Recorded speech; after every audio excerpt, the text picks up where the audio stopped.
Election commission के बाहर आज ममता बनर्जी ने कहा कि उन्हें जो करना है वो कर सकते हैं, किसी भी कैमरामैन को भी इलेक्शन कमीशन के अंदर जाने की अनुमति नहीं थी। इलेक्शन कमीशन बीजेपी के डायरेक्शन पर काम कर रहा है। 2 करोड़ लोगों के नाम वोटर लिस्ट से हटा दिए गए हैं।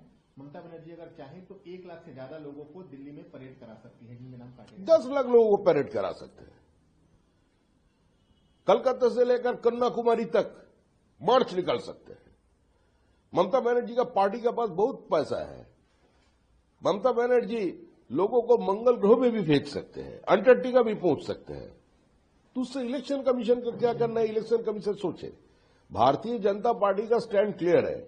हम लोग रोहिंग्या को लेकर, बांग्लादेशी जिहादी को लेकर के, मृतो वोटर को लेकर के, फॉल्स वोटर को लेकर के चुनाव होने नहीं देंगे। No SIR no vote. चुनाव एसआईआर पूरा करना है, सही तरीके से करना है। फॉर्म 7 जो अभी तक हम लोग दाखिल नहीं कर पाए उसको एक्सेप्ट करना है आज चुनाव आयोग को। सर, ममता बनर्जी ने यह भी बोला है कि अगर एसआईआर करना था तो जिन जगहों पर अभी चुनाव नहीं है वहां आराम से किया जा सकता था। असम में चुनाव है, असम में एसआईआर क्यों नहीं हो रहा? हरियाणा में तो कोई एसआईआर नहीं था, दिल्ली में तो कोई एसआईआर नहीं था। ममता बनर्जी तो खुद आगे उसका भाई के लिए एकदम चुनाव प्रचार में भी उतर गए थे। दिल्ली में क्या हुआ भाई अरविंद केजरीवाल का? भाई चले गए, अभी दीदी भाई भी चले जाएंगे, कोई चिंता का विषय नहीं है। भारतीय जनता पार्टी 2 से आज इस जगह पर पहुंचा। एक जमाना था जो हम लोग को देखकर लोग बोलते थे हम दो हमारा दो, और उस समय आडवाणी जी ने बोला था हम दो हमारा दो और बांग्लादेश से आने दो, और इस प्रक्रिया जारी है आज के दशकों से। We have been saying this things since mid-80s। when silent demographic invasion is on, ये एक इंटरनेशनल साजिश है। पश्चिम बंगाल को पैसेज बनाकर झारखंड और बिहार को का जो डेमोग्राफी है वो बदला जा रहा है। सारे सीमावर्ती जिला का जनसंतुलन बिगड़ गए हैं।